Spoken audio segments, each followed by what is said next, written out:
आदेश। माँ भगवती।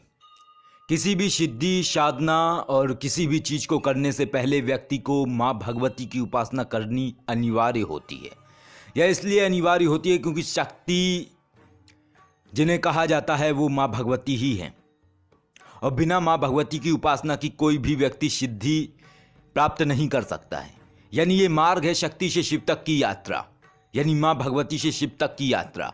यदि कोई व्यक्ति सीधा शिव की उपासना करने लगता है और यदि वो माँ भगवती की उपासना नहीं करता है तो इससे ये होता है कि व्यक्ति के अंदर ज्ञान का तो उदय होता है, लेकिन शक्ति उसके अंदर उदय नहीं होती है। शक्ति उसके अंदर उदय नहीं होती है, अर्थात यानी कि वो कोई भी सिद्धि कर ले उसकी सिद्धि सफल नहीं होती है, और ना ही वो समझ पाता है कभी कि किस तरीके से सिद्धियां या किस तरीके से शक्तियां कार्य करती हैं। तो आज की जो ये साधना है, ये साधना माँ भगवती की है, माँ दुर्गा की है, और माँ दुर्गा के जगधात्री दुर्गा स्वरूप की साधना है। माँ दुर्गा का जो ये बीज अक्षर मंत्र है दुम, इस बीज अक्षर मंत्र के जो ऋषि हैं वो है नारद। नारद जी ने इस बीज अक्षर की रचना की थी। तो आज की जो ये साधना है ये माँ दुर्गा की साधना है, और अगर आप इस साधना को करते हैं तो इससे स्वतः ही आपके अंदर की कई सारी ऐसी शक्तियाँ उदय होने लगेंगी जो आपके शरीर में ही सूक्ष्म तरीके से वास करती हैं। कई शक्तियाँ ऐसी होती हैं जो पिछले जन्मों से आती हैं, कई शक्तियाँ ऐसी होती हैं जो आकर्षित होती हैं, और कई शक्तियाँ ऐसी होती हैं जो हमारे आसपास घूम रही होती हैं, लेकिन वो हमसे जुड़ नहीं पाती हैं। क्यों? क्योंकि हमने तो वो किया ही नहीं है जो हमें करना चाहिए।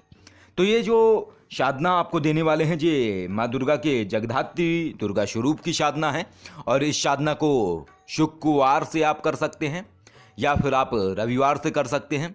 पूजन बिल्कुल सहज है, आसान है कि माँ दुर्गा की प्रतिमा रखें, उनका पूजन करें, तिलक लगाएं, पुष्प चढ़ाएं, घी का दीपक प्रज्वलित कर लें। उसके बाद जो ये मंत्र दिया जा रहा है, इस मंत्र का नित्य जाप करना है। कोई और बंधन नहीं है, कोई और ऐसी क्रिया नहीं है जो बहुत जटिल हो, बिल्कुल सहज और आसान प्रक्रिया है। तो मंत्र सुन लीजिए। ओम ह्रीम दुम दुर्गाय नमः, ओम ह्रीम दुम दुर्गाय नमः, ओम ह्रीम दुम दुर्गाय नमः, ओम ह्रीम दुम दुर्गाय नमः। इस मंत्र का जाप करना है। माला रुद्राक्ष की होनी चाहिए या फिर रक्त चंदन की होनी चाहिए, या फिर अगर कोई और माला है, तुलसी की माला है तो उस पर कर लें। लेकिन याद रहे कि माला का एक विशेष महत्व होता है, और माला के महत्व में भी सबसे महत्वपूर्ण बात ये आती है कि माला जागृत है या नहीं।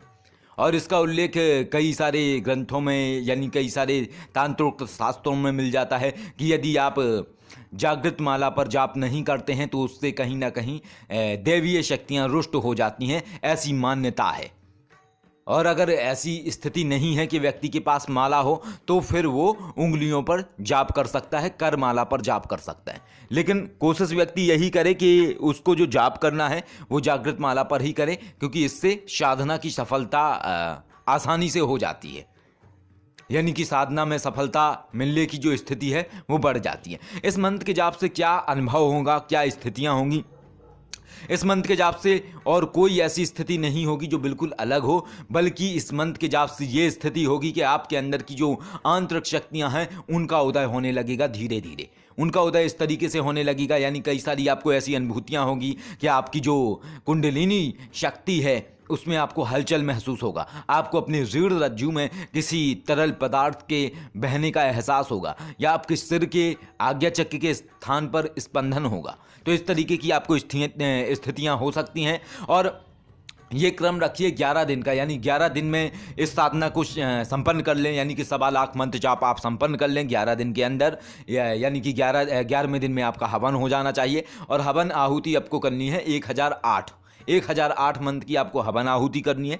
हवन आहुति या तो आप हवन सामग्री से करिए। हवन सामग्री में आपका हवन सामग्री आ जाएगी। हवन सामग्री के अलावा चीनी हो गया, चीनी के अलावा घी हो गया, घी के अलावा जौ हो गया, जौ के अलावा काले तिल हो गए, गूगल हो गई। इन सब मिश्रण को मिक्स कर लीजिए। मिक्स करने के बाद जो मिश्रण बने उस मिश्रण से हवन आहुति करनी है आपको।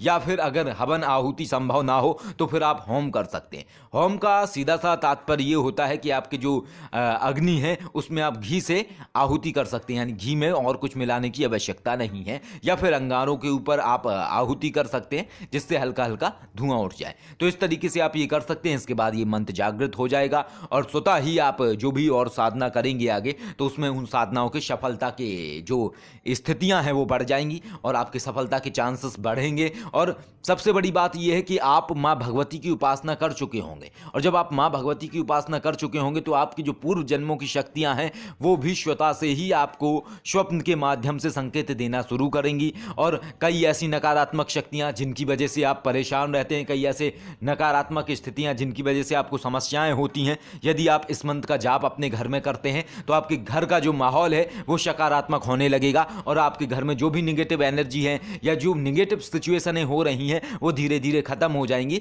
और आपको आनंद महसूस होगा और काफ़ी आप अपने आप में बहुत बदलाव महसूस करेंगे। और ध्यान की अवस्था में आपको माँ दुर्गा के दर्शन भी होंगे और ये साधना बहुत ही अद्भुत है। इस साधना को करने के बाद आपको बहुत सारे ऐसे दिव्य अनुभव होंगे जो बहुत ही अलग है। ये साधना सभी लोगों के लिए है, सामान्य व्यक्ति के लिए भी है।